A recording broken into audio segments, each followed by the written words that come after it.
Good morning, ladies. Happy Tuesday. I hope this message finds you well. Not gonna lie, a little on the struggle bus this morning waking up. However, I'm awake. Have to be. Lots to do today. I just feel like I could sleep a lot. And I know it's still working out and everything. So it's just good because I fall asleep like a rock. But still, I wake up and tired. However, it's all good. We are hopping on Deuteronomy chapter 23, 24, and 25 today. I'm going to head into the office here shortly after I shower and get ready real quick. Like I said, working from the warehouse, but it's going to be an awesome day because we're going to get it done. But let's do this so that way we can get our day going wherever this message may find you. So verse 1 of chapter 23 of Deuteronomy goes like this. He who is emasculated by crushing or mutilation shall not enter the assembly of the Lord. One of the illegitimate birth shall not enter the assembly of the Lord. Even to the 10th generation, none of his descendants shall enter the assembly of the Lord. Verse 3, an Ammonite or Moabite shall not enter the assembly of the Lord. Even to the 10th generation, none of his descendants shall enter the assembly of the Lord forever, because they did not meet with you. Because they did not meet you with bread and water on the road when you came out of Egypt, and because they hired against you Balaam, the son of Beor from Pether of Mesopotamia, to curse you. Nevertheless, the Lord your God would not listen to Balaam, but the Lord your God turned the curse into a blessing for you.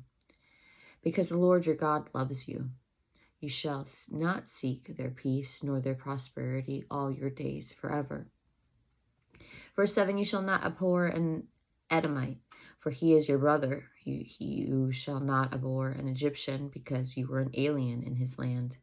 The children of the third generation born to them may enter the assembly of the Lord. When the army goes out against your enemies, and keep yourself from every wicked thing. Verse 10, if there is any man among you who becomes unclean by some occurrence in the night, then he shall go outside the camp. He shall not come inside the camp, but it shall be when evening comes that he shall wash with water, and when the sun sets, he may come into the camp. Also, you shall have a place outside the camp where you may go out, and you shall have an implement.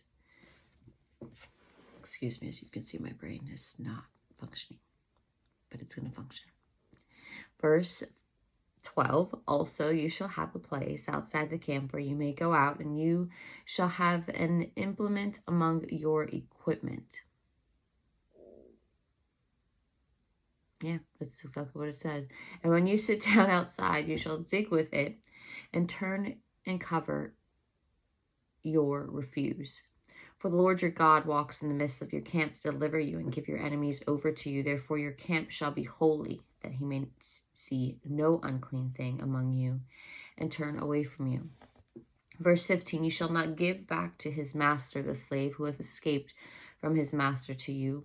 He may dwell with you in your midst, in the place where he chooses within one of your gates, where it seems best to him. You shall not oppress him. There shall be no ritual harlot of the daughters of Israel, or a perverted one of the sons of Israel. You shall not bring the wages of a harlot or the price of a dog to the house of the Lord your God for any vowed offering, for both of these are an abomination to the Lord your God. Verse 19, you shall not charge interest to your brother, interest on money or food or anything that is lent out at interest. To a foreigner you may charge interest, but to your brother you shall not charge interest, that the Lord your God may bless you in all to which you set your hand in the land which you are entering to possess. Verse 21, when you make a vow to the Lord your God, you shall not delay to pay for it, for the Lord your God will surely require it of you, and it would be sin to you. But if you abstain from vowing, it shall not be sin to you. That which has gone from your lips you shall keep and perform, for you voluntarily vow to the Lord your God what you have promised with your mouth. When you come into your neighbor's vineyard, you may eat your fill of grapes at your pleasure, but you shall not put any in your container. Verse 25, when you come into your neighbor's standing grain, you may pluck the heads with your hand, but you shall not use a sickle on your neighbor's standing grain. We are now Deuteronomy chapter 24, verse 1. When a man takes a wife and marries her, and it happens that she finds no favor in his eyes because he has found some uncleanness in her, and he writes her a certificate of divorce, puts it in her hand, and sends her out of his house. When she has departed from his house and goes and becomes another man's wife, if the latter husband detests her and writes her a certificate of divorce, puts it in her hand, and sends her out of his house, or if the latter husband dies who took her as his wife, then her former husband who divorced her must not take her back to be his wife after she has been defiled, for that is an abomination before the Lord. And you shall not bring sin on the land which the Lord your God is giving you as an inheritance.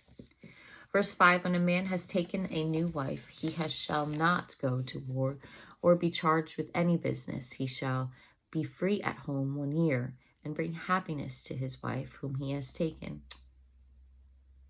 Oh, that's so sweet, God. Oh. No man shall take the lower of the upper millstone in pledge, for he takes one's living in pledge. Verse 7, if a man is found kidnapping any of his brethren of the children of Israel and mistreats him or sells him, then that kidnapper shall die, and you shall put away the evil from among you. Take heed in an outbreak of leprosy that you carefully observe and do according to all that the priests, the Levites, shall teach you. Just as I commanded them, you shall be careful to do. Remember what the Lord your God did to Miriam on the way when you came out of Egypt. When you lend your brothers anything, verse 10, when you lend your brother anything, you shall not go into his house to get his pledge. You shall stand outside, and the man to whom you lend shall bring the pledge out to you. And if the man is poor, you shall not keep his pledge overnight. You shall in any case return the pledge to him when the sun goes down, that he may sleep his own garment and bless you. And it shall be righteous to you before the Lord your God. You shall not oppress a hired servant who is poor and needy, whether one of your brethren or one of the aliens who is in your land within your gates. Each day you shall give him wages, and not let the sun go down on it, for he is poor and has set his heart on it, lest he cry out against you to the Lord, and it be sin to you. Verse 16, the fathers shall not be put to death for their children, nor shall children be put to death for their parents. A person shall be put to death for his own sin. Hopefully, some states need to read that Bible verse. Trying over here to lock up kids for stupid decisions and stupid requests kids want to do or be. Here, lock me up for freaking my kid. I took the dang kid and I brought the kid into this world. I can take the dang kid out, okay? You're telling me, it's the world that we live in. I'm sorry to veer off course. Just this verse here. Fathers shall not be put to death for their children, nor shall children be put to death for their fathers. A person shall be put to death for his own sin. Now, here's the thing. You got children. Excuse me, I have nasal drip because my allergies are going crazy. But we have children that want to make decisions for themselves based off feelings and what they think that they are or feel or want to be. And that's great, right? Every kid can feel and be what they want to be because they're confused or they're going through whatever stuff. However, the world that we're living in right now, where we're having laws being placed where kids can gender affirm their care and other things, and if your child comes out and tells them it's not, parents are getting in trouble, divorced, and we got medical offices just a few years ago changing where once your kid turns 16, you don't get your medical bills anymore to them. They have to generate an email to get it. The hell out of here. I generated the damn email. Freak. My child is my child. Rant over. However, keep praying for the world. Something's on my heart. Just keep praying for the world. The Lord is going to clean out and reconvince and reset the tone. If not, he's coming. Y'all better be ready. As ready as we're going to be. Him, that's me included. But I thought the more you just read this, it's like, wow. I mean, you saw my natural response even just a little bit ago. Well, in Deuteronomy chapter 24, verse 5, when a man has taken a new wife, he shall not go out to war or be charged with any business. He shall be free at home 1 year and bring happiness to his wife he has taken. That is beautiful.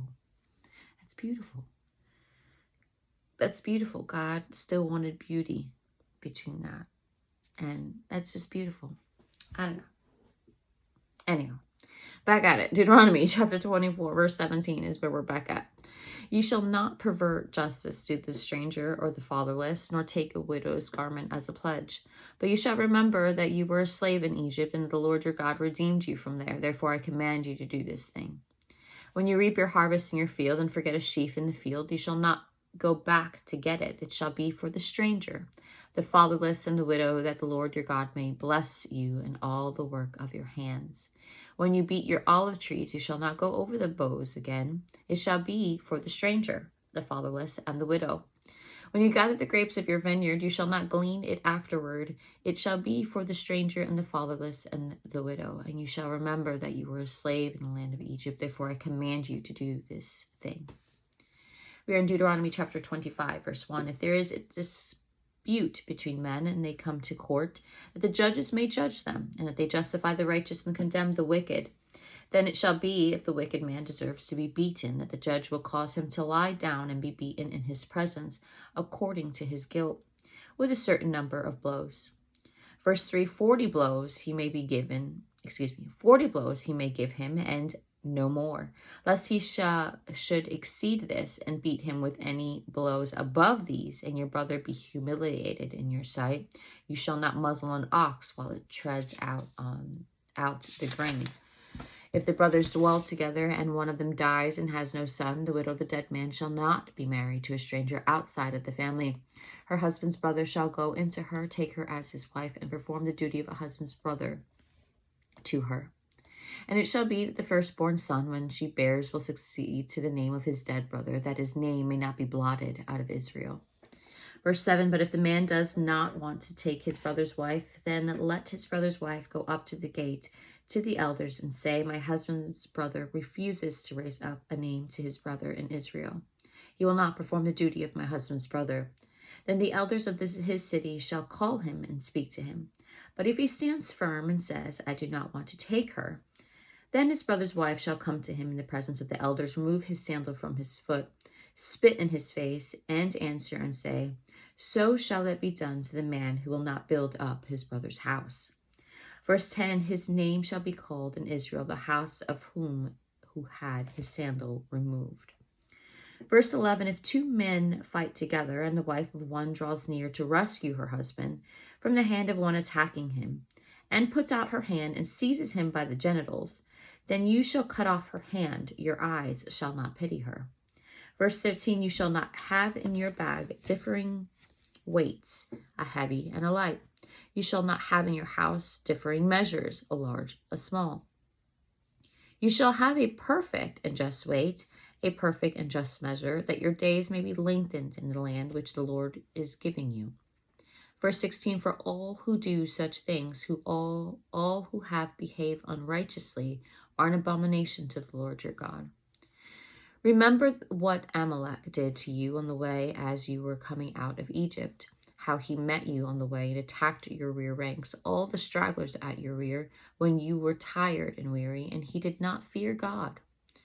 Verse 19, therefore it shall be, when the Lord your God has given you rest from your enemies all around, and the land the Lord your God has given you to possess as an inheritance, that you will blot out the remembrance of Amalek from under heaven. You shall not forget. That is all for today's Bible study, ladies. Sorry, going off some tangents here. When I'm reading and I'm in the zone, I'm like super focused, and then this squirrel brain pops up and I start thinking these thoughts. But some of the scriptures, and as they come in to vibe with the world, can't help to point them out.